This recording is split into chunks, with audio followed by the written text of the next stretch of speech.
നമസ്കാരം. ഇന്നത്തെ ഇതിഹാസവാചകളുടെ എപ്പിസോഡിലേക്ക് എല്ലാവർക്കും സ്വാഗതം. ഞാൻ ഇന്ന് ശിവപുരാണത്തിലെ ഒരു കഥയാണ് പറയാൻ പോകുന്നത്. ശിവപുരാണത്തില് രുദ്രസംഹിതത്തില് സൃഷ്ടികാണ്ഡത്തിലെ ഒരു കഥയാണ് പറയുന്നത്. അപ്പോൾ അങ്ങനെ വർഷങ്ങൾക്ക് മുമ്പ് നാരദ മഹർഷി തപസ്സിരിക്കുകയാണ്. ശിവനെ പ്രാർത്ഥിച്ചാണ് തപസ്സിരിക്കുന്നത്. അങ്ങനെ വർഷങ്ങളോളം കഴിഞ്ഞു. ഈ തപസ് ഇങ്ങനെ അതിൻ്റെ കാഠിന്യം കൂടിക്കൊണ്ടിരിക്കുകയാണ്. അപ്പം നാരദൻ്റെ ശക്തി ഇങ്ങനെ കൂടുന്ന കാണുമ്പോൾ ഇന്ദ്രദേവന് പേടിയാവും. ഇന്ദ്രദേവൻ വിചാരിക്കുന്ന വെച്ചാൽ നാരദ മഹർഷിക്ക് ഇങ്ങനെ ശക്തി കൂടിക്കഴിഞ്ഞാൽ അവസാനം ഇന്ദ്രലോകം അദ്ദേഹത്തിൻ്റെ ആക്കിയെടുത്താലോ, അദ്ദേഹം ദേവേന്ദ്രൻ്റെ സ്ഥാനത്തിൽ അദ്ദേഹം വന്നാലോ എന്ന് പേടിയാവും. അപ്പോൾ ഈ നാരദ മഹർഷിയുടെ തപസ് മുടക്കാൻ വേണ്ടിയിട്ട് ഇന്ദ്രദേവൻ കാമദേവനെ വിളിച്ചു വരുത്തുകയാണ്. കാമദേവനെ വിളിച്ചു വരുത്തിയിട്ട് പറയുകയാണ് പോയി നാരദ മഹർഷിയുടെ തപസ് മുടക്കാൻ. അപ്പോൾ കാമദേവൻ ശരി എന്ന് പറഞ്ഞ് ചെല്ലുകയാണ്. കാമദേവൻ ചെന്നിട്ട് പുഷ്പബാണം എയ്യാണ്. എന്താ നടക്കുന്നത് വെച്ചാൽ ഈ പുഷ്പബാണം അദ്ദേഹത്തിൻ്റെ ദേഹത്ത് ഒന്ന് കൊള്ളുപോലുമില്ല. അപ്പോൾ കുറേ തവണ കാമദേവൻ ശ്രമിക്കും ഓരോ രീതിയിലും, പക്ഷെ ഒന്നും നടക്കുന്നില്ല. അവസാനം കാമദേവൻ മനസ്സിലാക്കുകയാണ് ഒരു രീതിയിലും നാരദ മഹർഷിയെ തോൽപ്പിക്കാൻ പറ്റില്ല, നാരദ മഹർഷിയുടെ തപസ് മുടക്കാൻ പറ്റില്ലെന്ന് മനസ്സിലാക്കി തിരിച്ചു പോവുകയാണ്. അപ്പോൾ എന്താണ് നടന്നതെന്ന് വെച്ചാൽ പരമശിവൻ നാരദ മഹർഷിയെ രക്ഷിച്ചതാണ്. പരമശിവന്റെ അനുഗ്രഹം കൊണ്ടാണ് നാരദ മഹർഷിയുടെ ദേഹത്ത് കാമദേവന്റെ അമ്പ് കൊള്ളാതിരുന്നതും തപസ് മുടങ്ങാതിരുന്നതും. ഇപ്പോൾ വർഷങ്ങൾ കഴിഞ്ഞു. നാരദ മഹർഷി തന്റെ തപസ്സിൽ എണീക്കുമ്പോൾ എല്ലാത്തിലും പണ്ടത്തെക്കാട്ടിലും നേരത്തെ ഒരുപാട് മിടുക്കനായിന്ന് സ്വയം മനസ്സിലാവുകയാണ്. കാരണം ഭഗവാൻ അനുഗ്രഹിച്ചു എന്നുള്ളത് മനസ്സിലാവുകയാണ്. നാരദ മഹർഷി അപ്പോൾ വിചാരിക്കുകയാണ്, കാമദേവൻ എന്നെ ഉപദ്രവിക്കാൻ വന്നിട്ടും എൻ്റെ തപസ് മുടങ്ങിയില്ല, അപ്പം അത് എൻ്റെ കഴിവുകൊണ്ടാണല്ലേ എന്ന് വിചാരിക്കുകയാണ്. അപ്പം നാരദ മഹർഷിക്ക് അഹങ്കാരം വന്നു. അതാണ് അവിടെ ഉണ്ടായത്. പറഞ്ഞ നാരദൻ അവിടെ നിന്ന് നേരെ മഹാവിഷ്ണുവിൻ്റെ അടുത്ത് ചെല്ലും. മഹാവിഷ്ണുവിൻ്റെ അടുത്ത് നിന്നിട്ട് പറയും, അങ്ങ് കണ്ടില്ലേ ഞാൻ എത്ര മഹാനാണ്, കാമദേവൻ എന്നെ തോൽപ്പിക്കാൻ പോലും പറ്റിയില്ല, കാമദേവൻ എൻ്റെ തപസ് മുടക്കാൻ പറ്റില്ല, കണ്ടില്ലേ എന്ന് ചോദിക്കുകയാണ്. അപ്പോൾ മഹാവിഷ്ണു ചിരിച്ചുകൊണ്ട് പറയാതെ അങ്ങ് മഹാനാണ്, അങ്ങേ തോൽപ്പിക്കാൻ ഇനി ആർക്കും പറ്റില്ല എന്ന് പറയാണ്. നാരദ മഹർഷിക്ക് ഒന്നുകൂടി അഹങ്കാരം കൂടുകയാണ്. എന്നിട്ട് അദ്ദേഹം അവിടുന്ന് പോവുകയാണ്. അപ്പോൾ ഈ അഹങ്കാരം മാറ്റണം, കാരണം മായയിൽ ഭ്രമിച്ചിരിക്കുകയാണ് നാരദൻ എന്നുള്ളത് പരമശിവനും മഹാവിഷ്ണു അറിയാം. ഒരുപാട് ജ്ഞാനം കൂടി. അപ്പോൾ ജ്ഞാനത്തിൽ നിന്ന് അഹങ്കാരം ഉണ്ടാവാൻ പാടില്ല, അതാണ് വേണ്ടത്. പക്ഷെ ഇദ്ദേഹത്തിന് അഹങ്കാരം ഉണ്ടായി, മായയിൽ ഭ്രമിച്ചിരിക്കുകയാണ് ഇദ്ദേഹം. ഇതിന് മാറ്റാൻ വേണ്ടിയിട്ട് മഹാവിഷ്ണു എന്ത് ചെയ്യുന്ന വെച്ചാൽ നാരദ മഹർഷി പോകുന്ന വഴിക്ക് വലിയൊരു മായാ നഗരം ഉണ്ടാക്കുകയാണ്.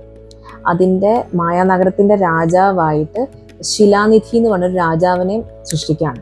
അപ്പോൾ നാരദൻ അവിടെ ഇങ്ങനെ നടന്ന് ഈ മായാനഗരത്തിൽ എത്തുകയാണ്. എത്തിക്കഴിയുമ്പോൾ അവിടെ നല്ല സന്തോഷവാന്മാരാണ് എല്ലാവരും.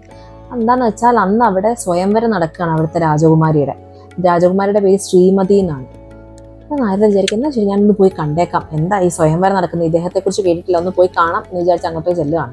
അപ്പം നാരദ മഹർഷി നേരെ കൊട്ടാരത്തിലേക്ക് ചെല്ലുകയാണ്. എന്താ നടക്കുന്നതെന്നൊക്കെ അറിയാൻ വേണ്ടി സ്വയംവരം കാണാമെന്ന് വിചാരിച്ചു. അപ്പം നാരദ മഹർഷിയെ കാണുമ്പോൾ തന്നെ ശിലാനിധി സ്വീകരിച്ചിരുത്തുകയാണ് രാജാവ്. അപ്പോൾ മകളെ വിളിച്ചു വരുത്തും. ഇതാണ് മകളെന്ന് പറഞ്ഞ് കാണിച്ചു കൊടുക്കുകയാണ്, അതായത് ശ്രീമതി രാജകുമാരി. അപ്പോൾ ശ്രീമതിയെ കാണുമ്പോൾ തന്നെ നാരദ മഹർഷി ഞെട്ടും. കാരണം ലക്ഷ്മി ദേവിയുടെ പോലെയാണ് സൗന്ദര്യം, അത്ര സുന്ദരി, സ്വഭാവവും നല്ലത്. അപ്പോൾ വല്ലാതെ താല്പര്യം തോന്നുകയാണ് നാരദ മഹർഷിക്ക് ഈ പെൺകുട്ടിയോട്. അപ്പോൾ നാരദ മഹർഷി അനുഗ്രഹിച്ചിട്ട് അവിടുന്ന് പോകും. നേരെ മഹാവിഷ്ണുവിൻ്റെ അടുത്ത് ചെല്ലും. മഹാവിഷ്ണു അടുത്ത് പറയും, എനിക്ക് ശ്രീമതിയെ വിവാഹം കഴിക്കണം, പക്ഷെ ശ്രീമതി എന്നെ പോലുള്ളൊരു ആണിനെ സ്വീകരിക്കും തോന്നുന്നില്ല, എനിക്ക് അങ്ങയുടെ മുഖം തരൂ, അങ്ങയുടെ മുഖം തന്നു കഴിഞ്ഞാൽ ഞാൻ അവിടെ ചെന്ന് കഴിഞ്ഞാൽ എന്നെ ഒരിക്കലും ശ്രീമതി വേണ്ടെന്ന് വെക്കില്ല എന്ന് പറയാം. അപ്പോൾ മഹാവിഷ്ണു എന്നാൽ ശരി അങ്ങനെ ആവട്ടെ, എൻ്റെ മുഖം ഞാൻ നിനക്ക് തരാമെന്ന് പറയാം. അപ്പോൾ നാരദൻ അറിയുന്നില്ല ഒരു കുരങ്ങൻ്റെ മുഖമാണ് ഭഗവാൻ നാരദന് കൊടുത്തത്.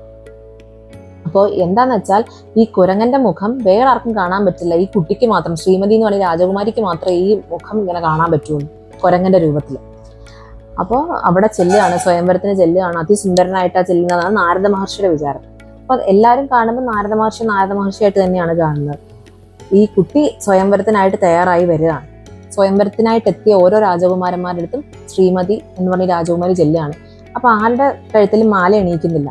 നാരദ മഹർഷിയുടെ മുമ്പിൽ വിളിക്കുമ്പോൾ വല്ലാതെ നോക്കും, മോൻ കൊണ്ട് ഇഷ്ടമായില്ല നാരദ മഹർഷിയെ കണ്ടിട്ട്. അപ്പോൾ എന്നിട്ട് അവിടുന്ന് അടുത്ത ആളുടെ അടുത്തേക്ക് പോവുകയാണ്. അപ്പോൾ നാരദ മഹർഷി ആയിരിക്കുന്നത് എന്താ ഇത്, എൻ്റെ അടുത്ത് എന്താ ഇങ്ങനെ പെരുമാറുന്നത്, എന്താ കാര്യം എന്ന് മനസ്സിലാവുന്നില്ലോ എന്ന് വിചാരിക്കുകയാണ്. അപ്പോൾ നാരദ മഹർഷി അറിയുന്നില്ല അവിടെ മഹാവിഷ്ണുവും വേഷം മാറി വന്നിട്ടുണ്ടെന്നുള്ളത്. മഹാവിഷ്ണു മുമ്പിൽ ചെല്ലും. അപ്പൊ ഇത്രയും സൗന്ദര്യമുള്ള മഹാവിഷ്ണുവിനെ കണ്ട് മഹാവിഷ്ണുവിന്റെ കഴുത്തിൽ മാല ഇടുകയാണ് ഈ കുട്ടി. എന്നിട്ട് അപ്പൊ തന്നെ മഹാവിഷ്ണു ഈ കുട്ടിയും കൊണ്ട് അപ്രത്യക്ഷമാവുകയാണ്. അപ്പോൾ നാരദൻ വിചാരിക്കും എന്താ പറ്റിയെന്ന് മനസ്സിലാവുന്നില്ല. അപ്പോൾ അവിടെ ഒരു കണ്ണാടി ഉണ്ട്. ആ കണ്ണാടി നോക്കുമ്പോഴാണ് നാരദൻ കാണുന്നത് തൻ്റെ മുഖം കുരങ്ങൻ്റെ ആണെന്നുള്ളത്. ഇത് കണ്ടിട്ടാണ് രാജകുമാരി വേണ്ടെന്ന് വെച്ചത് മനസ്സിലാവുകയാണ്. അപ്പോൾ നാരദന് വല്ലാണ്ട് ദേഷ്യം വരും. മഹാവിഷ്ണു എന്നെ ചതിച്ചു എന്നുള്ളത് മനസ്സിലാവുകയാണ്.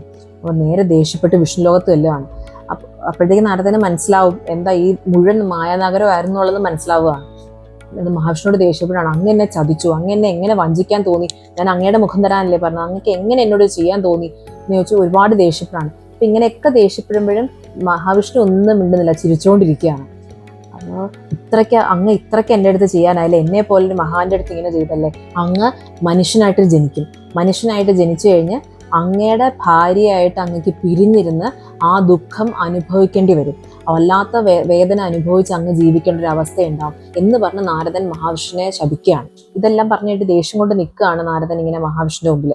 അപ്പൊ പരമശിവൻ എന്ത് ചെയ്യുന്ന വെച്ചാൽ പരമശിവൻ ഈ മായ മാറ്റുകയാണ്. അപ്പം നാരദൻ എല്ലാം മറന്ന് ഒരു മായയിൽപ്പെട്ടിരിക്കുകയാണല്ലോ, കണ്ണ് മഞ്ഞളിച്ച പോലെയാണ്. അപ്പൊ ആ ഒരു മറ പരമശിവൻ മാറ്റി കൊടുക്കുകയാണ്. മാറ്റി കൊടുത്തു കഴിയുമ്പോഴാണ് പെട്ടെന്ന് നാരദ മഹർഷിക്ക് മനസ്സിലാവുന്നത്, അയ്യോ ഞാനിപ്പോൾ എന്താ ചെയ്തത്, ഞാൻ മഹാവിഷ്ണുവിനെ ശപിക്കുകയല്ലേ ചെയ്തത്. മഹാവിഷ്ണുവിന്റെ കാൽക്കലിലേക്ക് വീഴുകയാണ്. അങ്ങ് എന്നോട് ക്ഷമിക്കണം, ഞാൻ അങ്ങയെ ശപിച്ചു, ഒരിക്കലും പൊറുക്കാൻ പറ്റാത്ത തെറ്റാണ് ഞാൻ ചെയ്തത്, ഞാൻ ഈ നരകത്തിൽ പോകേണ്ടി വരും, അങ്ങ് എന്നോട് ക്ഷമിക്കണം, ഈ ശാപം മാറ്റാൻ വേണ്ടി ഞാൻ എന്താ ചെയ്യേണ്ടതെന്ന് ചോദിക്കുകയാണ്. മഹാവിഷ്ണു എണീറ്റ് നാരദനെ ചേർത്ത് നിർത്തിയിട്ട് പറയാണ്, ഒന്നും ചെയ്യണ്ട, നീ മായയിൽ അകപ്പെട്ടാണ് നീ അത് ചെയ്തത്. അപ്പൊ എത്ര ജ്ഞാനി ആയാലും അഹങ്കാരം വരാന്നുള്ളതാണ് ആ കണ്ടത്. ആ അഹങ്കാരം വരരുതെന്നുള്ളത് കാണിക്കാൻ വേണ്ടിയിട്ടാണ് പരമശിവനും ഞാനും കൂടി ഇത് ചെയ്തതെന്ന് പറയാണ്. അപ്പൊ അദ്ദേഹത്തിനെ പ്രാർത്ഥിക്കുമ്പോൾ മായയിൽ അകപ്പെട്ടിരിക്കാൻ പാടില്ല, അതാണ്. അപ്പൊ ഞങ്ങൾക്ക് രണ്ടു പേർക്കും അത് താല്പര്യമില്ലാത്തതാണ്, അദ്ദേഹത്തിന് എന്താണോ ഇഷ്ടം അതാണ് എനിക്കും ഇഷ്ടം എന്ന് പറയാണ് മഹാവിഷ്ണു. എന്നിട്ട് പറയാം, നീ ഒരു കാരണവശാലും നരകത്തിൽ പോകില്ല, ശിവന്റെ ക്ഷേത്രങ്ങൾ ഒരുപാടുണ്ട്, അവിടെയൊക്കെ പോയി ആരാധന നടത്താൻ പറയുകയാണ്, നിനക്ക് ഞങ്ങളുടെ രണ്ടുപേരുടെ അനുഗ്രഹം ഉണ്ടെന്ന് പറയാണ്. അങ്ങനെ ഭഗവാനോട് മാപ്പ് ചോദിച്ച് അനുഗ്രഹവും വാങ്ങിച്ച് ശിവക്ഷേത്രങ്ങൾ ദർശിക്കാൻ പോവുകയാണ് നാരദ മഹർഷി. പിന്നീട് ഈ ശാപമാണ് ശ്രീരാമനായിട്ട് ജനിക്കുമ്പോൾ മഹാവിഷ്ണു ഫലിക്കുന്നത്. സീതയായിട്ട് പിരിഞ്ഞിരിക്കേണ്ടി വന്നു ശ്രീരാമന്. അപ്പോൾ അത് ഈ ശാപമാണെന്നാണ് പറയുന്നത്. ഇന്നത്തെ എപ്പിസോഡ് ഇവിടെ കഴിഞ്ഞു. ഇനി അടുത്ത എപ്പിസോഡിൽ കാണാം. അതുവരെ നമസ്കാരം.